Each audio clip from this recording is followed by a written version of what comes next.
Welcome back to the NY and Hockey Podcast. I'm John Zella, and with me, as always, James Nichols with the fourth period, and with us for a second week in a row, very special guest, Joe Pantorno, third member of the NY and Hockey Podcast. How are we both doing today? I think I'm doing better than Joe. Joe's being a trooper and joining us, feeling a bit under the weather, huh? Yeah, I'm dealing with the last little side effects of COVID, so I apologize for any unnatural sounds you hear either coming out of my mouth or emitting from this aura right now. But happy to be on, and crazy times call for desperate measures here. So I trooped all the way down to my basement to do this. It's really an inconvenience. Any traffic? I love coming on here. This is nothing. Tons of traffic. My dog, I almost kicked down the stairs. It was great. James, you're trying out dad jokes. Is that where that's where you are? Okay, I just want to getting close. Sure. So I just want to make sure what I'm prepared for. I just started ignoring. It's not even a conscious thing. It's like as the day gets closer, it just keeps happening. It's awful. Sorry. So we'll ignore James' dad jokes and whatever things are coming out of Joe's orifices as he battles his sickness here. So no need to panic. I think everything's fine in Isles country, so we won't start there like right away. Right. Other like maybe bigger news than that, and maybe there's only going to be a certain subset of our audience that would be affected by this. But Apple announced that the iPod was being discontinued. I think first thing, who knew they were still making these? Not me. Not going to pretend like I knew that. But second of all, it feels like a little piece of my childhood is gone. Where did you download, legally, of course, where did you download your music a decade and a half ago? Where Joe, go first. See, this was really tough because I didn't get an iPod until college, which was 2009, 2010. And my phone didn't have the MP3 capability. So I had iTunes on my computer, but then I had to burn CDs and get this, up until 2009, if I wanted to listen to music on the go. I had a Walkman. That was very 2000, like 3, 4 for me, was the Walkman, burning CDs and downloading things. So where did you download things from? What was the very legal app that you used? I used iTunes. I still program. Oh, you bought songs off of iTunes? I was a Boy Scout. You square. I was as square as they come. Oh my God. I still have the Walkman that my grandmother got me for Christmas 2002 or 1. All right, you saved it with the adorableness. James, what did you get? What did you download from? LimeWire.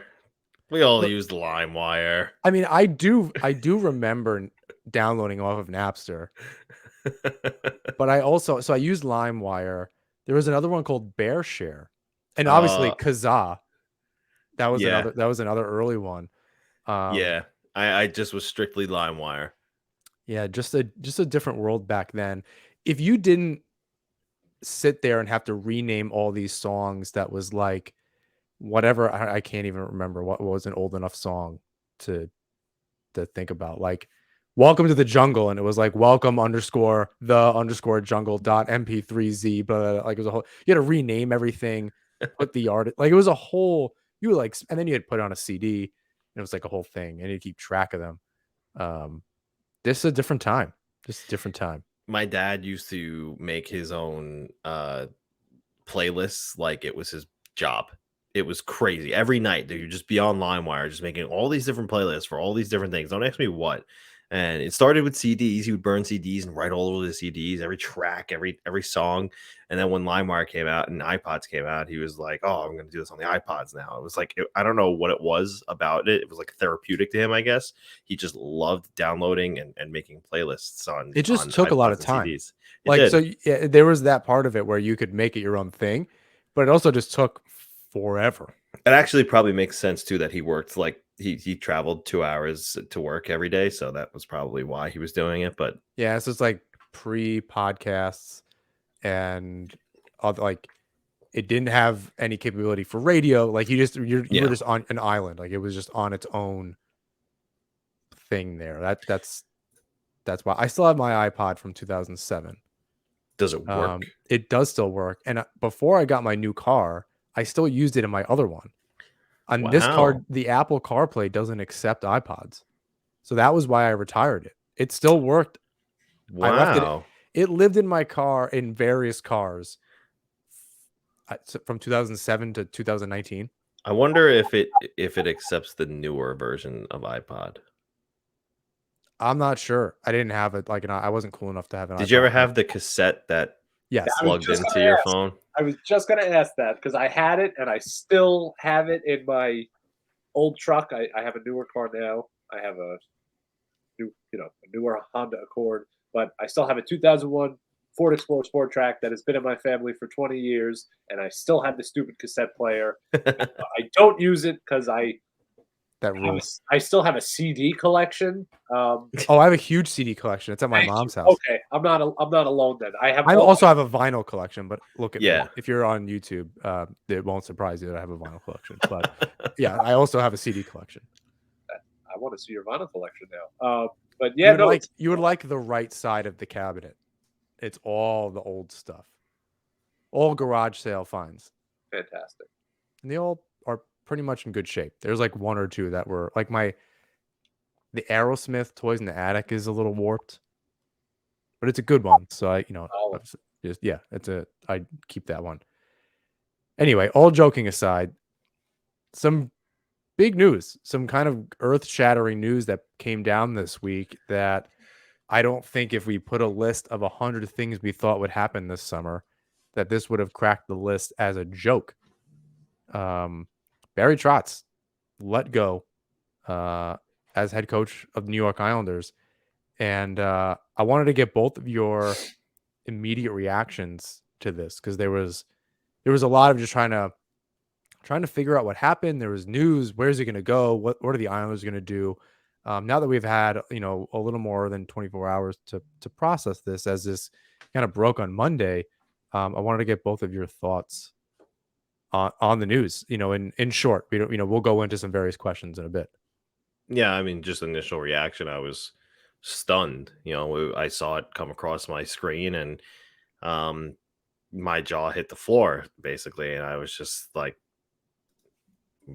this is the move. This is and it's not just a small move. This is a major move that happened here. So without getting into too much of what I think it means moving forward, my initial reaction was just, I was surprised. I was very surprised. Yeah, so we we get texts from the Islanders PR team, as they are about to make the news public, drop the news. They drop you a text, they send you an email with whatever, an official team statement or whatever. So I'm sitting here in my office doing my work, and I get the text, and it's from the Islanders, and I'm like, okay, well, either they're making somebody available for maybe some very late off-season media availability, whether that's Lamoriello or Trotz, if they just want to talk, because they really weren't available a couple of weeks ago during a locker cleanout day.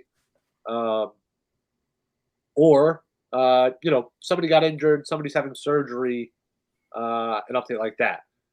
You don't think much of it, so it was one of those things where you look at the phone and you look back up, and then you do like a quintuple take, and then it was drop everything that you're doing. You found your story for the day and what you're going to be working on for the next 12 hours. That was, as James kind of alluded to, there were a lot of things that I could have seen happening before reading that news. Yes, and I was working and I had my work computer up, so I didn't have Twitter or anything like that. And of all people, my dad sent me a text and said that he was fired because he had heard it on WFAN. So then I kind of just for a second I was like, then I looked at our text thread and you guys were blowing it up a little bit of like what I'm like trying to catch up, and then other people that I haven't talked to in a while are texting me about it. Looking at Twitter, I could barely find the beginning of any of this because there was all just the reaction. Like I was like 20 minutes behind.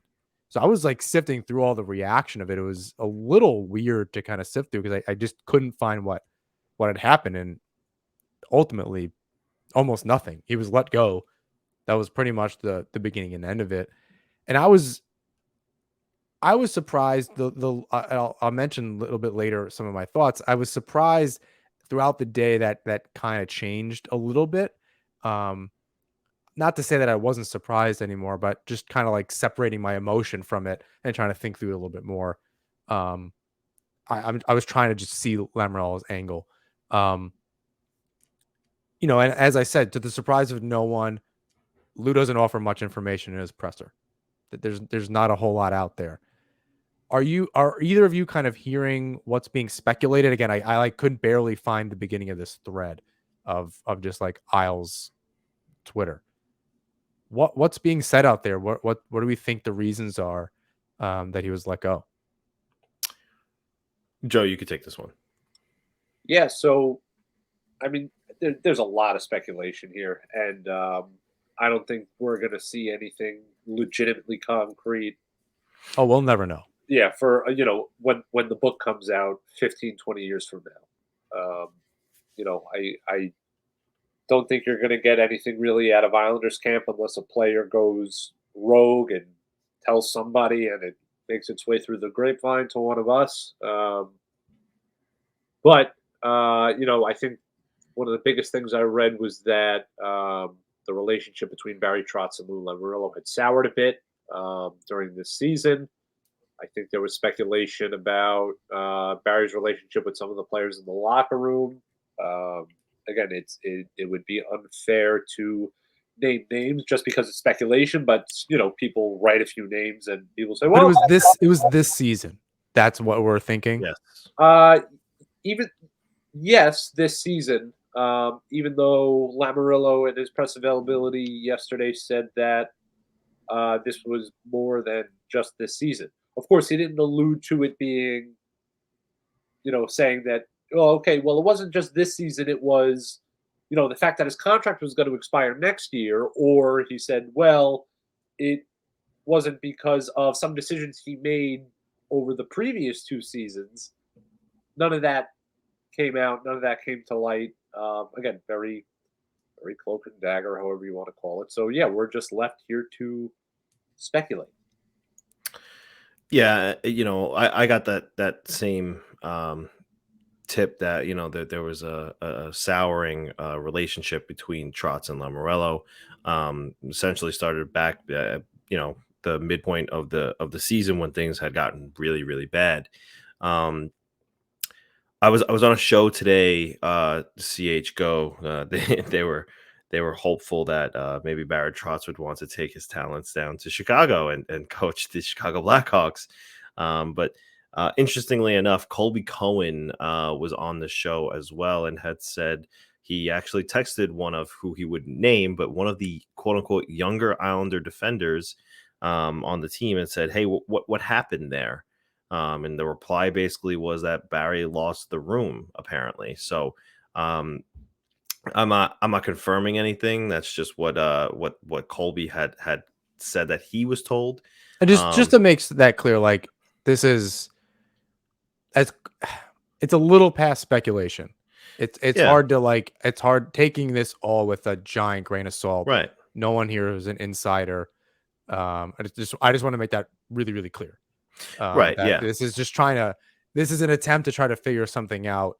It does sound like that's a little bit of what happened, and it may have just been a snowball effect of a lot of different things where it wasn't anything Trotz did necessarily, but Right. just the situation. You wind up, Right. you need a new, and that's maybe what Lamoriello meant by you need a new voice. That happens with teams all the time. That it's not necessarily the room; it's just for whatever reason that message was no longer getting to the players. Right. I think what makes sense here is that, again, we're never going to know for sure. There's never going to be 100% confirmation on this, but it sounds like with the exit interviews, and not just the ones that were made to the public, but the one-on-one conversations that Lamoriello had with his players, he asked them, what do you think went wrong this season? And no one came out and said, oh, Barry Trotz. That wasn't what was said. What was likely said was, maybe it was my deployment, maybe it was my line mates, the lack of chemistry I was able to build, and maybe the systems just run a little bit dry because it's hard to sustain that over an 82 game season. So, Was that you know, said? no, Was that no. last This one? is what I'm saying, that this is what people are speculating, and it sounds like it makes sense to me. In my, I'm just saying it makes sense in my mind that when it all came down to it, no one asked directly for Barry Trotz to be removed. It was just that the number of things that maybe the players expressed to Lamoriello, in Lamoriello's mind, he turned around and said, well, that has to do with Trotz, and maybe it's time to move on from him. It's a good point. And he said he didn't consult the players, and I think that people got really bent out of shape about it. But when you say it like that, where yeah, just because he didn't consult them doesn't mean he didn't glean anything from Right. their conversations. And I think that's very different. He may not have asked directly, and that may have been Lou answered or rather he preemptively answered a question. I did not consult the players, so that he controlled the PR on that. That's totally fair. That's his job. Right. Right. But he didn't want, he didn't really allow for any elaboration. So now we have to sit here and guess what happened. Did a player tell him something? And Yeah. that just over the course of the conversation. Yeah, it's totally fair to sit there and say, Lamoriello might have asked what he thought went wrong to his roster, and his conclusion was that what the players had said was basically, all right, I think it's time to move on from Trotz. But that doesn't mean that Matt Barzell or Anders Lee went to one of those meetings and said, yeah, Barry Trotz has to go. That's not what happened. Yeah. The more that I thought about it, and what's weird is a few days ago, I'm looking at the NHL app, and I've been watching the playoffs more than I have in years past. It might just be because it's a little bit easier to watch now that it's on ESPN and TNT and these different things.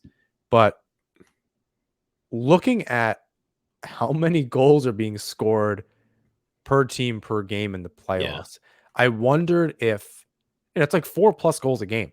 Yeah. Like the winning team is usually scoring 4 or more goals. Even the losing team is, sometimes getting up there in the 2 or 3 range. Or 7-4 games, it's not unlikely, or it's not rare in these playoffs. And I was wondering if Lou just like maybe that was one of the final straws, and he just looked at that and said, no matter even if I put these players on this roster this season, would this team compete at that level? Right? This isn't last year's playoffs or the year before, where it was COVID seasons. A little bit of an asterisk there. You still have to win. I'm not taking anything away from the Islanders, but just different seasons.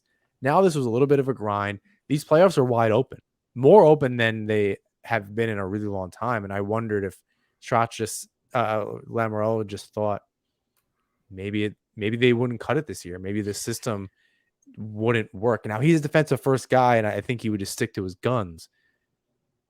But maybe that infusion of offense maybe needed to happen more than from the player side. It needed to come from like a system side. Yeah, that makes sense, and I think a couple of things could be true in that aspect. Where I think Lou is making the realization that the game is maybe not passed him by, but has changed to the point where the whole philosophy has to change. Where sure, when you get to the playoffs, this structured defensive style of hockey can work, but you have to get there. Yeah, there's two different. Yeah, there's that part of it too, where that regular season success and that lack of offense. But even now, that's translated to the playoffs, where it seems like it's a little. Doesn't mean that they need to be running gun and be Doug Wade Islanders, but it does seem like that offense is open up in that transition game.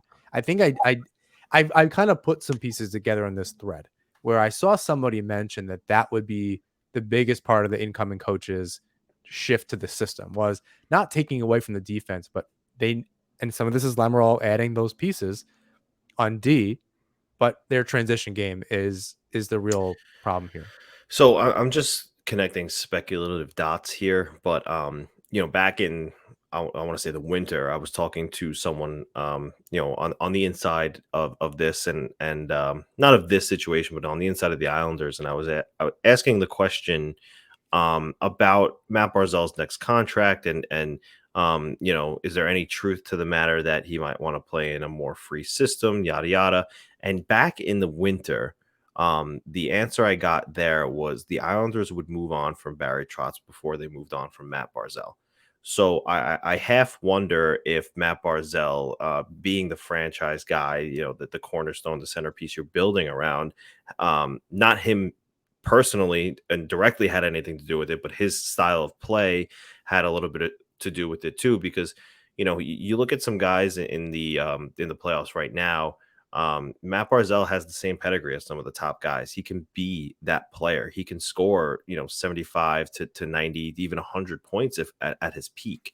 You wonder if a new system is for him is what they're thinking here. And obviously you don't base all of this on one player, but again, because he's the centerfold and the centerpiece and the franchise guy you're building around, you might need to start thinking about a more offensive minded team. I mean, devil's advocate, and Joe, I'll let you go in a second. Just devil's advocate for a second. I just point you to Brock Nelson. Go ahead. Yeah, Joe. well, that's true. I think it's just a matter of if Barzal had an off year and he didn't have the pieces around him, where Nelson had a rotating group of guys that he's played with on and off for the last 2, 3, 4 years. Yeah, you're going to continue to have success. Barzal has never had, other than Lee, and he's been injured and in and out, and Eberle, who wasn't there this year. That's a different Lamoriello it's a mistake, given that he's going to wind up trading Beauvillier and or Bailey. And I heard that on some show called the Nassau Hockey Podcast while I was traveling. The two of you spoke about that. But I'll throw it back to you, Joe. Yeah, no, and I think this kind of leads into maybe some of the speculation of why Barry Trotz was fired. But if Lou Lamoriello does make this realization that, this is an offensive game now and his team has to adapt and adjust, how long do you think it would honestly take before the Islanders could perform at a playoff level? You can't take this team for the last 4 years that have played this defensive brand of hockey that everybody and their mother in the National Hockey League called boring. And then all of a sudden you're going to put on this free-flowing, attractive offensive game in one season, especially when you have probably 75 to 85% of the roster returning. All of a sudden they're going to have to rechange and readjust their game. So I agree that if it was that kind of switch, that would be difficult. 100%. I think, like I said, it's that transition game. I think it's still a Lamoriello run team. So he's going to be looking at, and that, you some people have John Tortorella on the mind and other defensive minded coaches. And I don't know if that's speculation, obviously. And I think a lot of Islander fans would be upset about that, although there's still some old school fans that may really like Torts coming in. It'd be a nice transition, Trotz to Torts, but easy to remember. But I think it's still a Lamoriello run team, so it's likely that that's what he's going to be looking for. I think it's a little bit of the roster problem too. I think you have to update that system, and then you have to put the right players in. These guys didn't forget how to, they're very smart. They're very, like, the system is the only thing the coach implements, right? He's not really teaching them a whole lot. It's about systems and playing a certain style so that it's a cohesive, anyone can play with anybody, which is why some of the, line chemistry thing, I understand to a degree, but at the other side of it, this team was so system oriented that I wonder how much of that, but I think Barzal is the only player that can say that. He's the only one that plays at a different level than the rest of the team and thinks the game differently. Yeah. To a certain degree that yes, I can understand why chemistry would be a problem. You need someone to play with him for a long period of time to understand where he's going to be and what he's thinking. Yeah, and the thing is too, when you see a major move like this, and before this happened, if you asked me if Josh Bailey was going to be traded, I might have been hesitant to say yes because of the loyalty factor. Now, everyone's fair game. And I think that in order for this team to come back the same but different, there needs to be, and there probably will be, a few more major shakeups. And I say shakeups because they're not going to do some massive rebuild, but there's probably going to be a few major trades that happen here to make this team better, within the short term, at least, just because the window of success that they have is probably shorter than it was um, a year ago. But this is just the first of a few major shakeups coming in my opinion. There's and it could be anything. I think if your name isn't Matthew Barzal, Noah Dobson, and Ilya Sorokin, you're fair game. Go ahead, Joe. No, just to James's point, you mentioned the window. Yeah, the competitive window in terms of the roster and the age of the roster is one thing, but we also have to discuss, and it's a whole other factor, which is why I think this decision was made. Speculation again on my part, but Lou Lamoriello's window is now Yes. thread thin, and now this, in a way, was him, at least, if he wanted to create the illusion that Barry Trotz was a scapegoat of some kind, this is it. Now he's got 1 year left to prove something here. So, like you said, there are going to have to be some dramatic moves, some drastic moves, some names where you might have been hesitant to think, or some guys that you thought were going to be Islanders for the next decade. It's not going to be the case anymore. Whether that's a Beauvillier, Yeah. whether that's a Bailey, doesn't really matter. Even Varlamov at this point, you have to give up to get. Yeah, that's the Varlamov one might be the lowest one on my Right. list. So that's Depending on what the return is. exactly. So now the 2022-23 season, it is entirely on Lou Lamoriello here. There's Yeah. nobody else to point the finger at but him. Yeah, I mean, the thing is, ownership can't be happy with the way that this season went, right? And when you think about how next season's going to go, well, they just opened a new state of the art arena, and then the excitement of a new arena might wear off, and they might not sell seats every night unless they're given a reason to, right?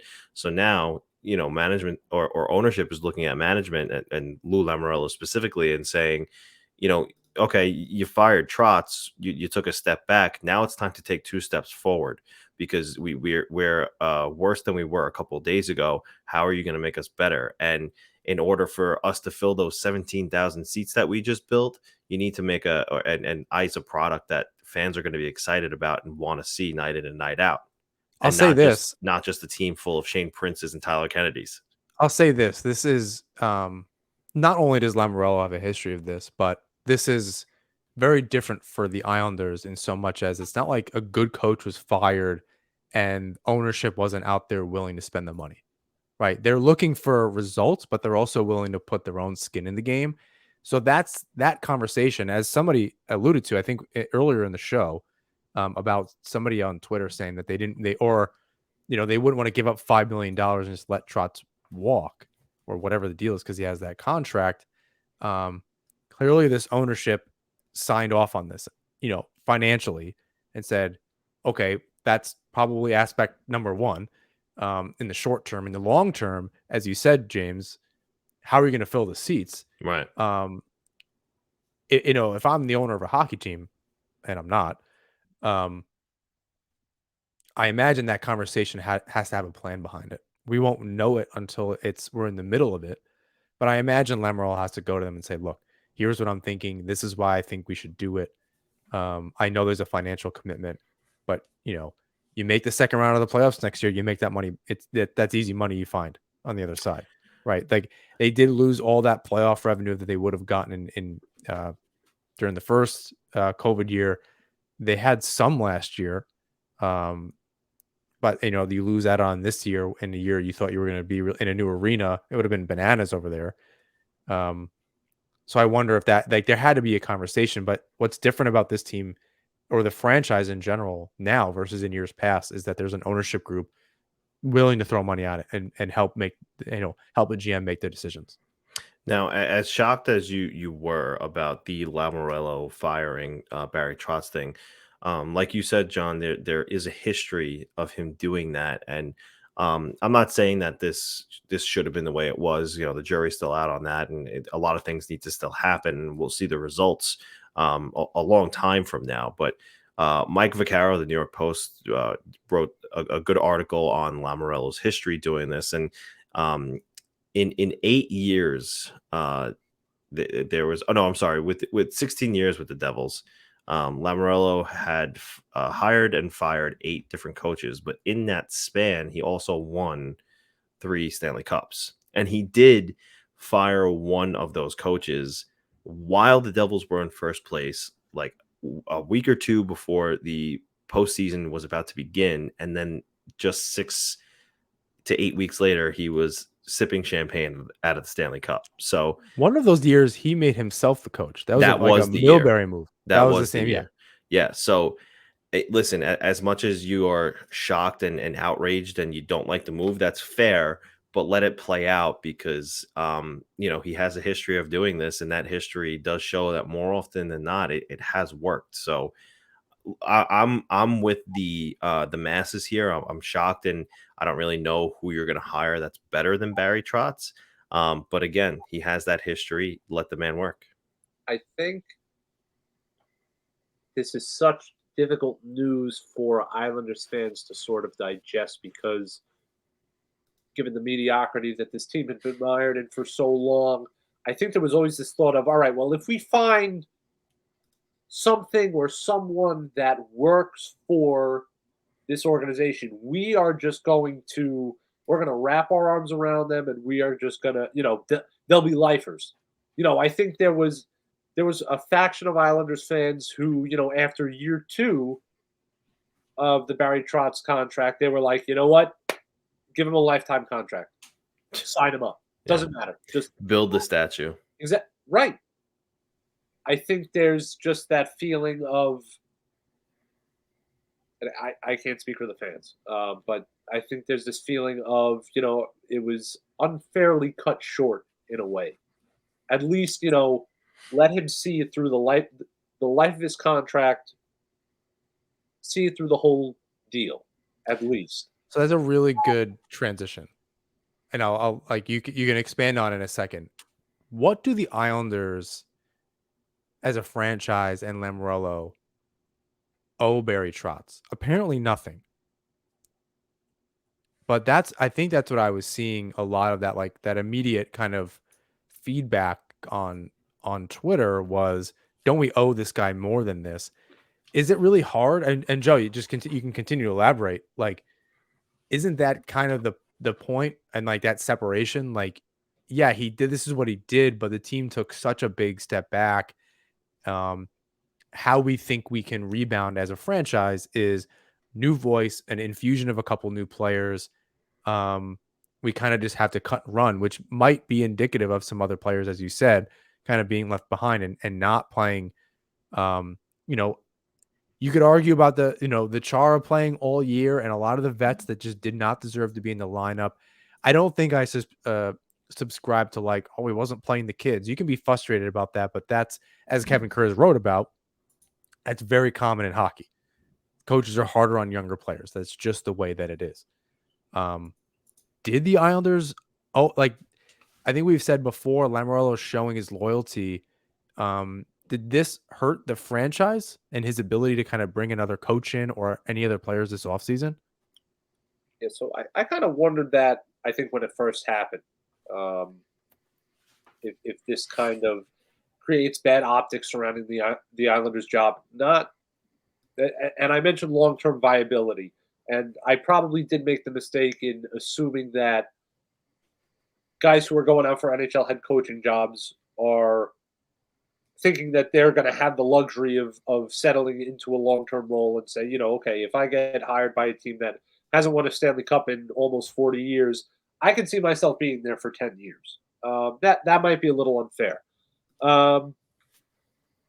That being said, I think there might be some hesitancy in the market to work for Lou Lamoriello. I don't think that's something as blasphemous as I could possibly think of. I think there might be some candidates out there that this provides moments of pause for, even though the Islanders are in much better shape now than they were 5 years ago. But in terms of how, like you said, what the Islanders owe to Barry Trotz, I think this is where we're seeing a pivot in philosophy from this organization, where I think for the longest time it was all about loyalty and okay, we're okay with being okay and less than okay. Um, this is now all right. Something's not working for us. What has to change? We need to be competitive now, um, or as close as we can be to now, which seems a little shrewd, especially given everything that Barry Trotz had done for the organization. Um, but as I just said, this is a new era in Islanders hockey, where your leash isn't going to be necessarily as long as it was Jack Capuano's or Garth Snow's. Yeah, I also, regarding the how much does it hurt the reputation of the Isles, and a coach wanting to come in. One, when you think about how many jobs there are in the NHL, there's only 32, and when you talk about how many are available, you can count on one hand. So that's one thing. Beggars can't be choosers when it comes to if you want to be a head coach in this league. Second, you look at the history of the people that Lou Lamoriello has fired. I think of Pete DeBoer, I think of Mike Babcock, and even after they got fired, in their exiting statements, they had both stated that Lou Lamoriello was always going to be and has always been a dear friend of theirs, and that they don't have any ill will towards him, or there's no qualms there. There's a good relationship there. We have yet to hear from Barry Trotz. I don't know when we will, or if we will, but I would imagine that it's probably going to be the same sentiment. So I think that the head coaches out there right now too, whether they have a history with Lamoriello or not. I don't know how many people sit there and say to themselves, "Oh, my phone's ringing and Lou Lamoriello's calling. I'm not going to answer it." I think people would kind of jump at the chance to work under him. I think you're right. Especially with the short-term success the team had, regardless of if it was Trotz, they want to be a part of striking while the iron is hot. So I can agree that someone's just going to pick up the phone if Lou's calling and at least hear them out. I don't know that leaving him unread or not answering his phone calls good for your career or possibly your life. Short and long term, going next season and maybe in the season after. What does this mean for the New York Islanders? Like long term. Yeah, long term, short, like in the next year or two, maybe even longer. What does it mean for this team moving forward? Yeah, like we said earlier, I think you have to look at how Lamoriello views the window, and we talk about how that window is only open for so long, and he probably thinks it's closing relatively quick. You look at the Clutterbuck deal; he got two seasons. That fourth line is really only going to be intact for another 2 seasons because of Clutterbuck and Martin's expiring contracts when those 2 seasons dry up. So. If he's looking to get a new voice behind the bench this quick, and the aspirations are to return to the postseason, it's evident failure is not an option. So it just means right now is the time to win, and long term they're not even thinking about. They're thinking about next season, and after that we'll figure that out when we get there. Yeah, James, I kind of agree with you there. This whole entire situation was just one big signal that this is probably the first of some pretty notable changes that are Yeah. coming this organization's way. Again, we can sit here and speculate how big they're going to be. I don't know, but this whole entire thing reeks of desperation. So you think this is indicative of like this isn't even the biggest move. This won't even be the most surprising move. I'm not trying to speculate because I happen to think that this is a Rolling Stone kind of gathers no moss kind of thing. This will be number one, let's just see if there's going to be a 1A. That's really what I'm trying to say. Hopefully that's an addition and not a subtraction surprise. And when we say that there's going to be some notable changes, my boss the other day, David Pagnotta, had speculatively tweeted that he thinks that there's going to be phone calls made about Patrick Kane. So and he said that a number of times over the last year. Yeah. So and you would think that with the moves that have already begun rather quickly this offseason, that Lamoriello is pushing all of his chips to the middle of the table. He's all in this summer. Like this is probably, I shouldn't say probably, but it just feels like this is likely the offseason that the fans get what they want finally, and in a stud name in the forward group. You're likely looking at another good top 4 pairing defenseman to go with Noah Dobson.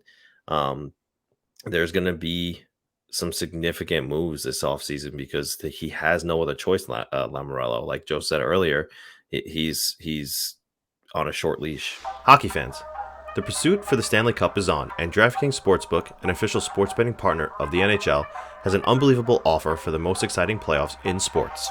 New customers can bet $5 on any team to win and get $100 in free bets, no matter what, win or lose.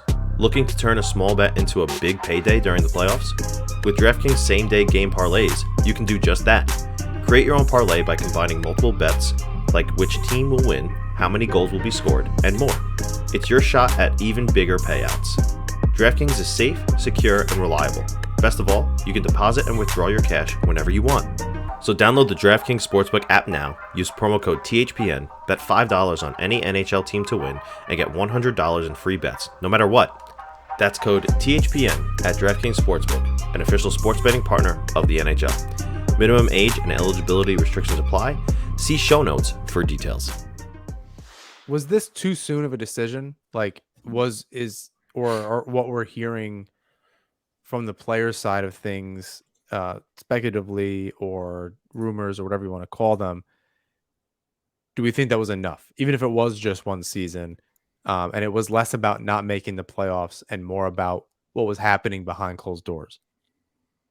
If you wanted to make the move, this was the time to do it, regardless of how much time was left on his contract. Even if there was 1 year left, you got to rip the Band-Aid off. This wasn't time to kind of pitter-patter about this decision, and then you're losing precious time where now you're at the starting line before most teams in terms of your head coach search. They have to be doing their homework now. It's not, okay, we fired Barry Trotz, and now we're going to, take a couple of days and reset and recharge and, okay, thank you, Barry, for the last 4 years. That can't be how it works. They have to already have a short list of 5 to 10 candidates of who they need to talk to. And I think that was necessary to make that decision. I don't think Lamoriello goes to ownership without saying there's somebody that he's, I don't know how it works with contracts and different things, but that phone call may have already even been made. That conversation may have even happened where if I were to XYZ, what do you think? I really think that there are 2 or 3 people on the planet that know what the plan is, and two of them are the Islanders owners, and one of them is Lamoriello. It's Lou Lamoriello, and it's either one of 2 of the Islanders owners, and it's probably most likely Ledecky. Right, and he may not even, the call that he may have just been kind of out there testing the waters. What do you think of our season? What would you have done? And just talking to coaches, especially because it's likely a free agent coach, unless it's somebody that's going to leave a team. Like, does Peter DeBoer come back? Does Bruce Boudreau come back? It doesn't seem like he will in Vancouver. I think there's a little bit of news out there. I haven't heard it in a while. Like, unless there's a coach already on a team that he cannot speak to because they're under contract, he may have been just talking around the league. What do you think of the team? How do you think it was? What would you do differently? That kind of thing. This is a great segue, James. Unless you want to kind of jump in here on some thoughts here, if it was too soon or not. Like what how would you have handled it? Kind of thing. Is this the kind of one bad year? Is it really cumulatively where it was more than that, or was it just a lot in one season? Yeah, it was a lot in one season, and I feel like I think Barry Trotz probably should have been given the chance to fix this, in what's gonna be hopefully the first normal season in a long time. Because let's face it, this one was anything but normal. Which Um, we do have to eventually just move on.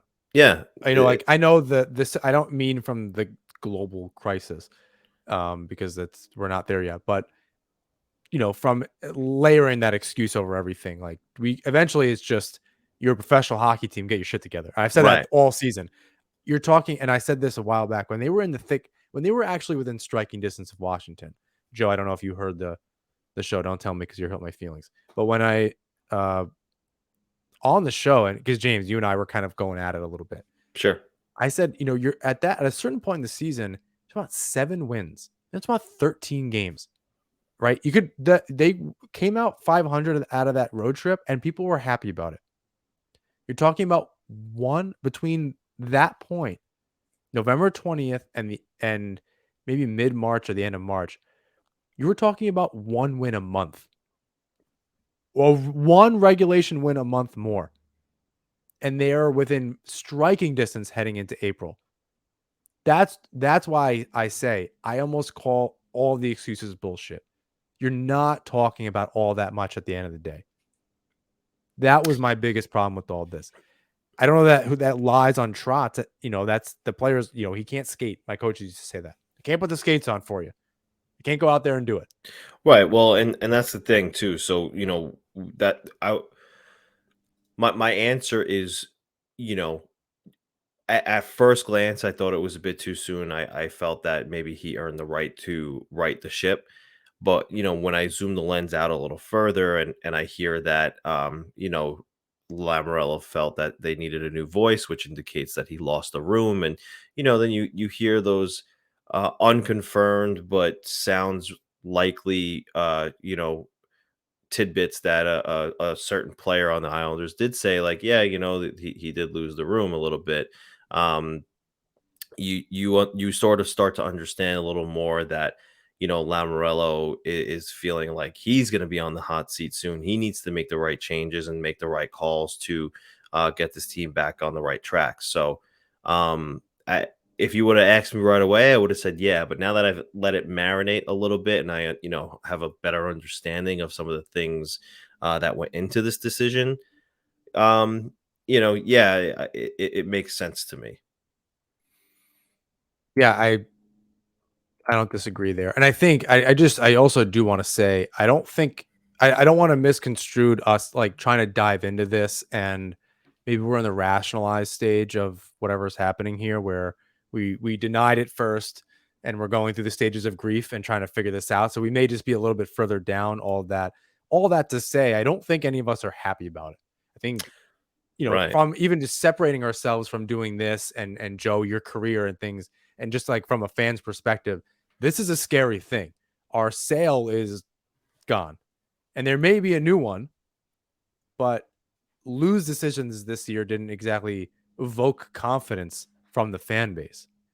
So now it's a decision that we don't even know, and all we have to go on is some iffy offseason decisions going into this season, and then really not trying to rectify it as soon as possible, letting things kind of happen um, the way that they did. So I just want to separate that a little bit. I'm not trying to speak for everybody on some of the specifics I just said, but I think all of us could probably agree that we're a little worried, and it seems like maybe the rudder or the sail is gone from the team. If you were to ask Islanders fans, if you were to poll them, after the season, if you were to pick one guy to return between Barry Trotz and Lou Lamoriello,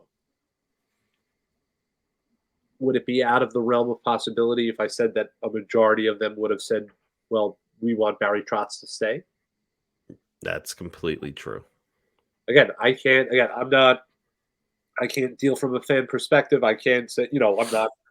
This was scary or worried or whatever. I can understand the fans if they do feel that way. Like you said, it's like Barry Trotz was like their North Star, where all right, well, this roster's kind of rough, and Lulu didn't do anything during the offseason, but Barry Trotz is behind the bench.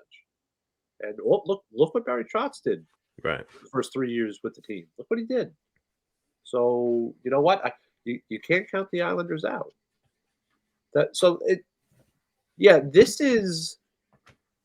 These are uncharted waters, really, for especially this generation of Islanders fans. I mean, you have an older generation where what were the days of post Al Arbor like?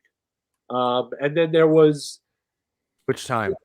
well, I'd say the first time, but there's also we were much younger. I was 10 when Peter Laviolette was shown the door.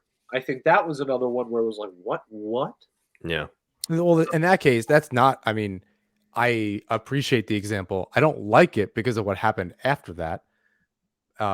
Because if you're, hopefully it's not apples to apples, and this is a better team than at that point, and their superstars kind of shit the bed shortly after, and it probably spoke to just how good Laviolette was as a coach. Yeah, I think that's a good point. That if either one, if Lamoriello or Trotz were to go for whatever reason, who would you want to see go? I think a lot of people would have chosen Trotz to stay. Yeah. I think where I'm trying to when I had asked James, I was like, let me host the show today. Let me kind of direct it, because what I wanted to do was try to rationalize and work through it. It already happened. We're not talking about what if this wasn't like last week's show, and we're sitting here going, what if before the draft, the day before the draft, Trotz gets fired? What would happen? How would you like? We're not speculating on if the thing would happen. We're trying to figure out, okay, where's the team now? Was it too soon? Where are they going? So I want to make sure that I kind of set the scene a little bit. It's probably a little bit late, so thanks for sticking with us if you went this far. But I think that's just like an important perspective, kind of framing piece to the show. And it's a good segue going into, talking about where do the Islanders go next. What are we can go on, like, who are the options, broad brush, anybody. And because, like I said, I don't think John Tortorella is an actual option for this team. I don't know that him and Lamoriello would necessarily get along, but crazier things have happened. And who knows what Trotz is like behind closed doors. Maybe he's like Torts when the cameras are gone. Like, unlikely, but I don't know these people in real life, so they could be anybody. Names that have been thrown around. I looked up the Sporting News, Newsday, a whole bunch of different sites. They listed off Lane Lambert, which seems to be some kind of front runner. Some people he's a front runner. Other people say no way. Paul Maurice, John Tortorella, David Quinn, former New York Rangers coach right before Gerard Gallant, for those who don't know, and Alain Vigneault. Any of those stand out? Anyone that I didn't like? Who's off the board immediately? We may start there, and then we can add in who I missed.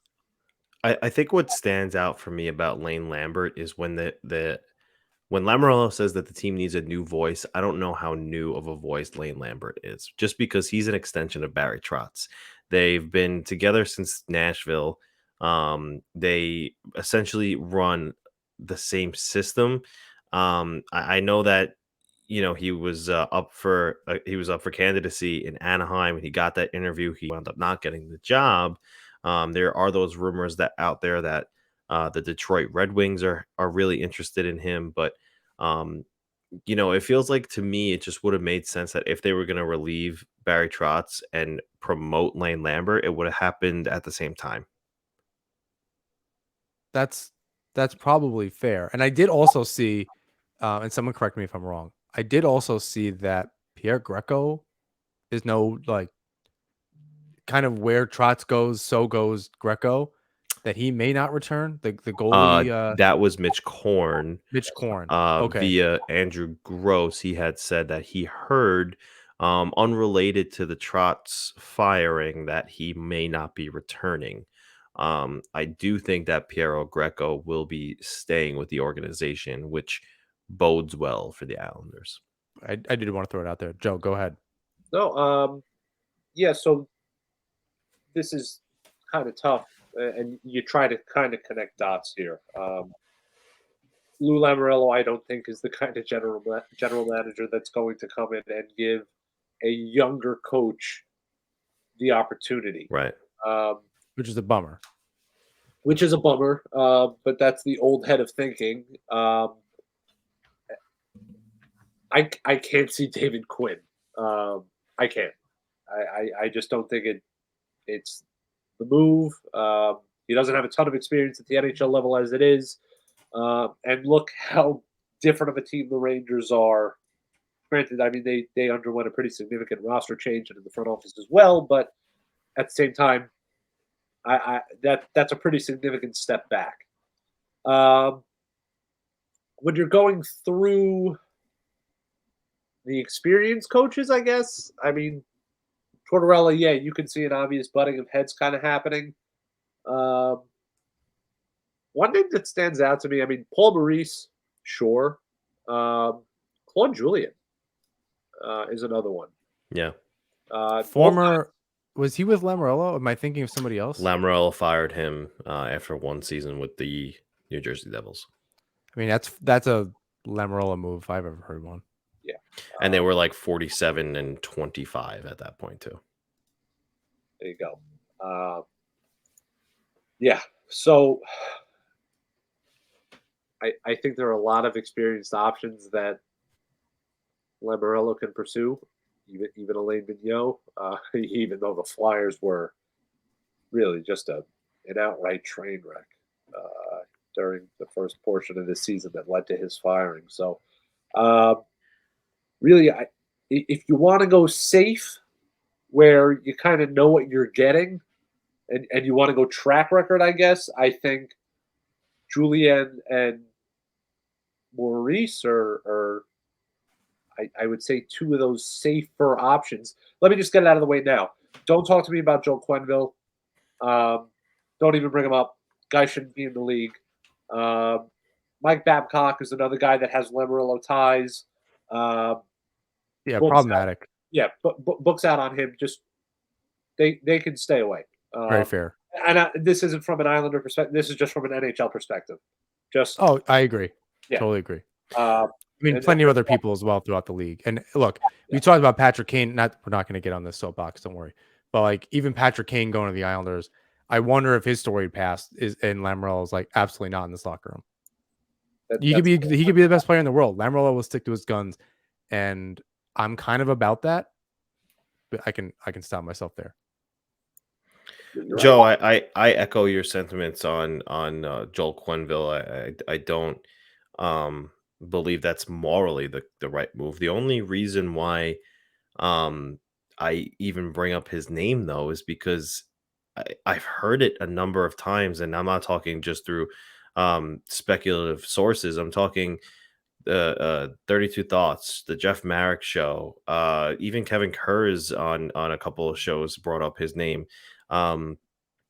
It morally it wouldn't be the right decision, but I think the consensus was when you look at his NHL resume, you want a coach that's better than Barry Trotz. Well, he's second on the list in all time with wins in the NHL. So, the success speaks for itself. And again, I echo your sentiment, Joe. He should not be in the NHL. I don't think it's so.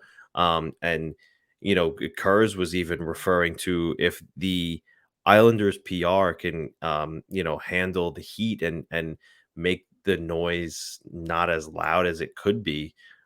He speculated that maybe it's a possibility. I don't see it happening, but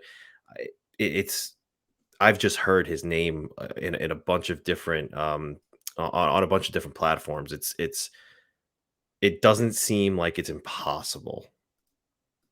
I don't see that. That's a lot of baggage on a franchise that's really quiet with Lamoriello at the helm. I find it really hard to believe. I'm with again, you. even with Babcock, I just his pedigree is again,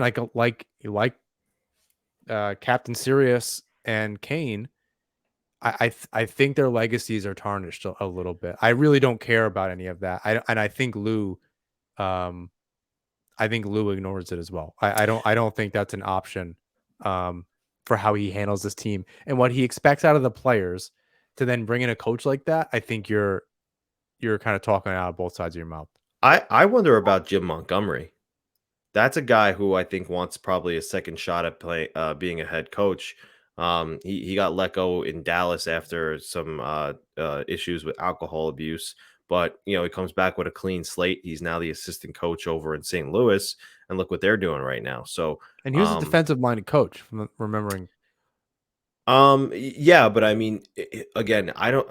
Lambert's still going to be here. I think when the season begins, so they're going to have that defensive infusion. But if he's going to bring some sort of new approach, I wonder if he's going to have the ability, if the ability to win the job.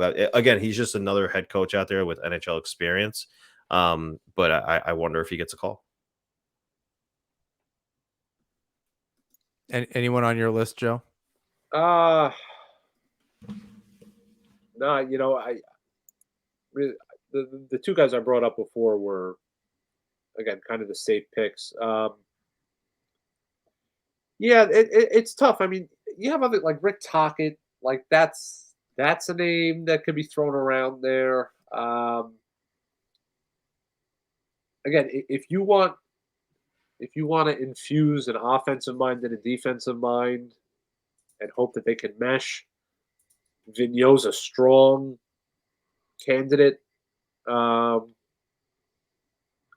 I mean, you also have some guys with Islanders ties. I mean, you got Derek King out there, you got Travis Green out there, you got Rick Bowness out there, who was God, he in the Stanley Cup final a couple of years ago.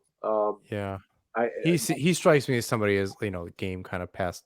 Yeah, I was by going a to say, bit. if you bring that name up to Islanders fans, I think they'll,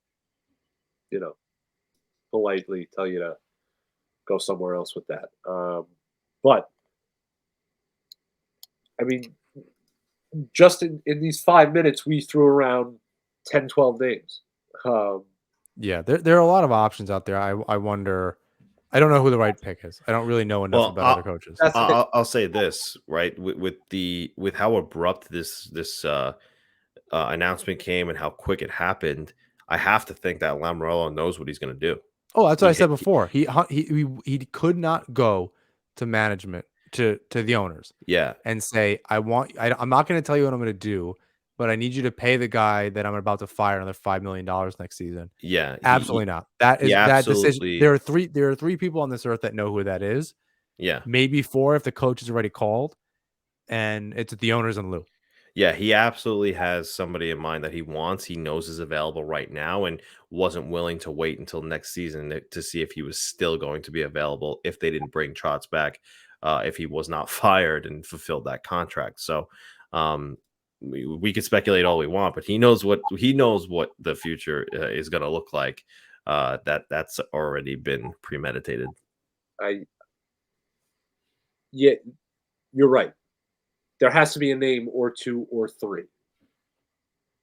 That being said, I do want to bring up. I just want to say two names, and then that's that. If we're speaking about coaches that either haven't completed the exit interview process or are still in action, Pete DeBoer, Yep. and the second one here, John Cooper. I heard this too today, Joe. Go ahead. Go with that. John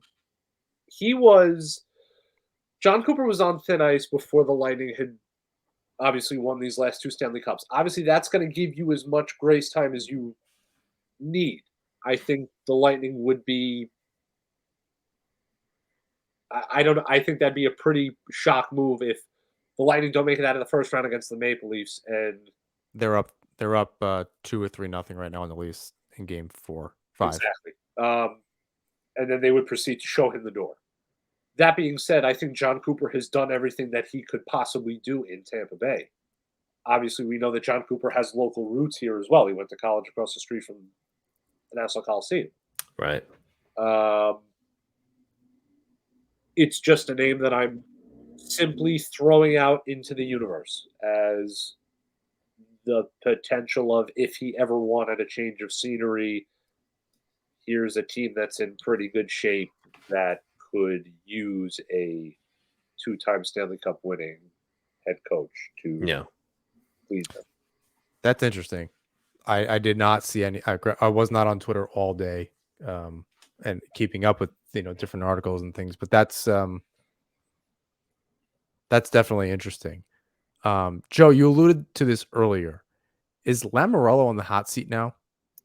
You didn't like completely finish your thought before. Like I think something happened. No, he has to be. For as much as we can talk about Barry Trotz and no, he didn't play the young kids enough, or he did, he played the old guys too much. And we can. There's no debate here. He was not given the proper resources to field a Stanley Cup winning team. He took the stone, he squeezed it, got everything in the world he could possibly get out of it, and some more cosmic dust on top of it. He was a magician. Got that team to 2 straight Stanley Cup semifinal appearances. And then that was that. Every shortcoming on the Islanders roster, you point at the general manager, the man who's responsible for building the team. Lou Lamoriello, for the large portion of the last 4 years, minus a couple of deals that he made at the trade deadline, has not filled needs that we're still talking about for 4 years now. The Islanders need an elite goal scorer. That has not happened. The Islanders, for the last year, needed defensive help. They did not get it. They traded it away. And they traded it away. He took a strength and he made it a weakness, to the point where now he needs to focus his top priorities now on rebuilding what once was a strength. That's quite the folly here. So, yes, this is his last chance to do this. Yeah, I mean, you fired the fall guy before the start of the next season. Right. So now it's on you. The coach is on you. If the coaching doesn't work with the players, that's on Lou. If it's the players that don't work, that's also on Lou. Like, yeah, I agree. He's made it fully his responsibility. And he's not transparent with the media, but all of these actions have made it very transparent. There's no one else to point the finger at. Oh yeah, and that's he's going to hear it, and this is the fans were fed up by the time Garth Snow's tenure ended. Now there were expectations, and I think fans can deal with a down year so long as the summer is somewhat fruitful. I don't think, as we said probably multiple times so far, I don't think anyone had this in the cards as what would produce fruit on the other side, that the problem was Barry Trotz. And I think what's also important to recognize is, like, we just aren't there. We don't know what that relationship was like. He did get blood from a stone for 2 years, through thick and thin and everything else. And it may just have, that happens all the time. I think with different teams, and I use this analogy quite a bit, he got the team to a certain point. It's possible that another coach will take them over the hump. And even if that means just making the conference final next year and in 2 years winning a cup, right? You look at the Lightning again, and people really come at us on Twitter when we mention the Lightning or San Jose, where they had better teams. And what we're saying is, yes, they need to do that. At this point, from where we're sitting, let's assume for a second Lamoriello gets the right guys. Maybe that new voice gets him over the hump. For some teams, that doesn't work. Look at the Leafs. Doesn't matter who the coach is. They're down in another series, and it sounds like they didn't show up for Game 5. They have 5 shots in the first period. That's not good. It's not good enough. That was a lot like Game 7 in 2015 against the Islanders and the Caps, where they just simply did not show up for Game 7. That was a joke. After an emotional Game 6, possible last game at the Coliseum, I was lucky to be there, and they came out and laid an egg. Sometimes you just need a different voice, and it's happened before. Lamoriello is not saying something that just has not happened in this league before. So I think that's totally fine, to a degree. However, to this point, and the question that I asked you, Joe, yeah, it's on him. Now it's 100% on him. He has to make the entire on ice product depends on him, from the players to the coach and the new system. So I think James, do you agree?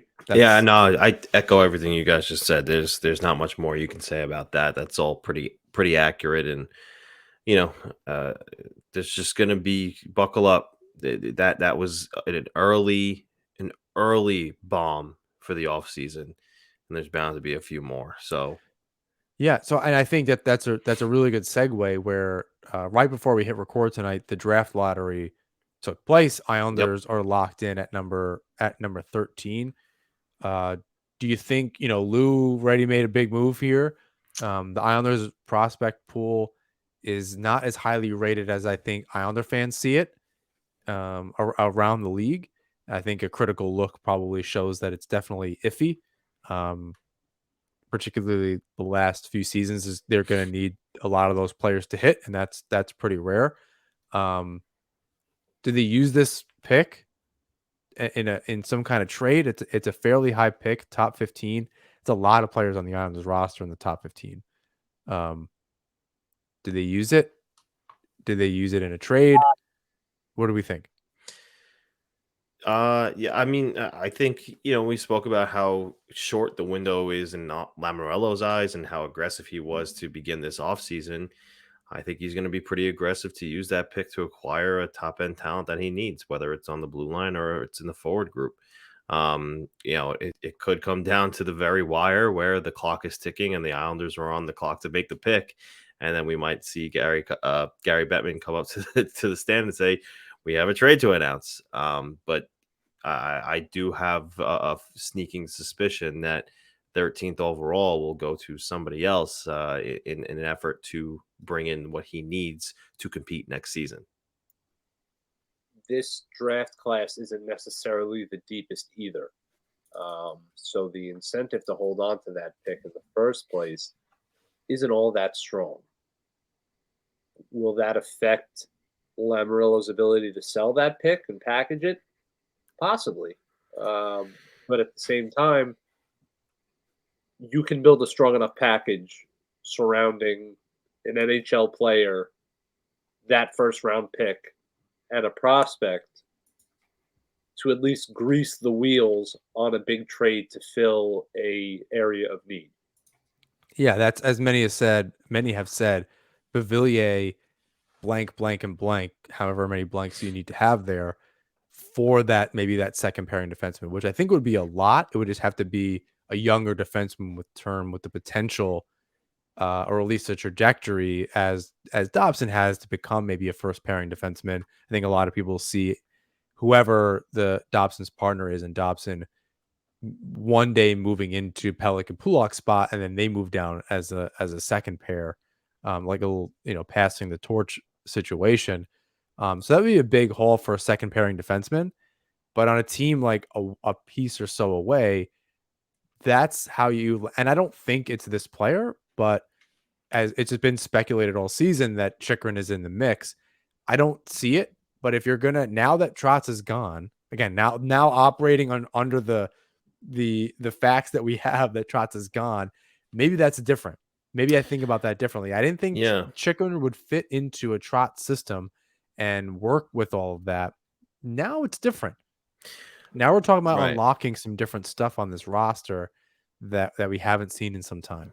Yeah, so maybe that does work. I echo that, given how interested they were in season before even the season started. As soon as Chychrun's name hit the available market, The Islanders were interested in him. So, and the fact that he didn't get moved at the deadline says to me that it's possible that they will revisit that. And with, like you said, Trotz no longer there, that interest might be even more. You traded away a guy like Devin Taves, and you traded away a guy like Nick Leddy, and one is far better than the other, obviously.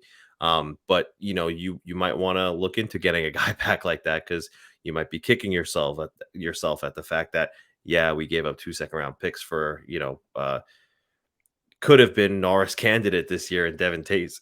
A lot of advanced analytic models had him as one of the best, if not the best, defenseman in the league this year. And if he was second, it was to his running mate, and Kel McCarr. But Jacob Chikrin, is he going to be as good as Devin Taves? No, but is he going to be better than Nick Leddy? Probably. I think so. As a second And pairing defenseman, he's a top again, 4 guy, right? and I think that's a big. I think Beauvillier in a first is a big hole, but I think that they were asking for that much, Yeah. right? Especially because he already has term. I think at the end of it, he's still an RFA. Yeah. He's only 20. He's going to be 24. Yeah, so he's going to be going into his prime. He could be part of that next generation core that kind of exists outside within that inner core. Yeah. And on 2 years left on his contract, or he's 3, including next season. I think he has left on his contract. So I think that totally makes sense. Any closing thoughts on that before we move on? No, I think that Chikrin makes a ton of sense to try and go after again. They need the left defenseman, and top 4 of Pelech, Pulock, Chikrin, and Dobson. Sign me up. Absolutely. Splashes need to be large. The free agent market doesn't necessarily have that young defenseman that could be that guy. I mean, Chris Letang's out there. He just had a 67-point season, but he's 35. So, yeah, really, the Islanders' best opportunity to get that defenseman that they need, it's through a trade. And then if you want to get that star winger or something like that, free agency might be, I won't say your best bet, but it's the likelier option in terms of addressing that need. I agree. There's a lot of speculation out there on that. A lot of those players are still in the playoffs. Some of them aren't. The Colorado Avalanche swept the Nashville Predators last night, so that roster gets thrown into question. I mean, they went into it. They ran up against a juggernaut, but it's entirely possible that they kind of move on from some of those players and retool as the Islanders are retooling. Maybe Beauvillier fits into that system, and they can do some kind of hockey trade there, forward for forward, and open up some stuff. And there's another package for a Chikrin or something else there. So there's kind of a lot of options. Just a quick passing thought on players in the or now eliminated from the playoffs. I just wonder how much value was lost in Philip Forsberg. He had no points in that series, none. Yeah, that's not a good look. I have to admit. Oh no, sorry, he had 1. He scored 1 goal. So I don't think it diminishes his value to be don't sign him at all. But maybe he doesn't get 9 million that he would be asking for. Maybe he sits around 7.5, 8 million. Entirely possible. Before we wrap it up here, Bridgeport and Charlotte tied 2-2 in the second round. Really proud of that team. Atu Ratu kind of making his presence felt, bringing the team to the second round. I thought that was really cool. Yep. Gets him on North American ice. I think we had said that that's what we thought would happen. That he wouldn't be joining the Islanders, who were, I think a prideful group and wanted to finish the season as that group, and management and the coaches kind of saw that. So I think that was a good move, and it gets him into some meaningful hockey in North America on this size ice with, he's played with grown men, but this is just that kind of next logical step. He can just kind of get the flavor of it all and come into camp ready to go. Any kind of closing thoughts on anything going on right now. Barzal joining Team Canada, Bellows with Team USA, Oliver Wahlstrom not with Team USA, although probably, not looking into that too much. He may have simply just not wanted to go and rejected the offer, which is totally fine. He kind of had a rough year. Bellows is the one that, probably just wants to get some ice time, frankly. So, any thoughts on any of that, in and outside of the Trotz news? I'm excited for Barzal on Canada. I want to see what he has in his repertoire outside of the Trotz system, maybe with some more elite status line mates. I don't know the full roster for Canada, but I'm assuming he'll be in the top 6 and he'll have some pretty good wingers on his left and his right. So I'm excited to see what he does there, and I'm excited to see how that possibly impacts the outlook of who they acquire to pair with him going into next season. Because if he plays with a certain style of player that becomes available this offseason and it works out, they could target somebody like that. So I'm excited for that. Couldn't have said it better myself, James. Guys, it's the off season. Go outside, get some fresh air. That's all I have to say about that. Take a break. Touch some grass. Twitter's in a place. Go put your feet in the dirt. And obviously, I'd be remiss if I didn't say it. Happy birthday to my wife. Her birthday is tomorrow, as we speak, Wednesday. Big day in the Pantorno household, obviously. So, not like she'll ever listen to this. But I was gonna say, is she a listener? Is she a sports fan? She hates sports. Oh my god! Does she know you? Yeah, but that's why I love her, because she is my ultimate escape from my job and from the internet. You're starting and ending the show just in an adorable way, and I appreciate that. I think we can use probably some of that softness and this, not me ripping on Jay at any chance I get. So we could probably use some of that bounty softness that you're bringing to the show. I think that's great. Love that Charmin Ultra. Yeah, no free ads though. We're not going to go into the whole thing. Please rate, review, and subscribe wherever you listen to the show or watch the show. You can follow us on Twitter, Instagram, YouTube at Nassman Hockey. You can find James's work at the Fourth Period. You can find my work at the Hockey Writers. Joe, where can we find you? You're everywhere. You're at AM New York. You're at this other thing that I can't remember the name of. It's Tailgate Sports. If you want to foray into the world of sports betting, we're starting up something really new and cool. I'll say it again, Tailgate Sports. Give us a shot. Hopefully you like us. And James, I'll let you bring us out here. Until next time, let's go Islanders.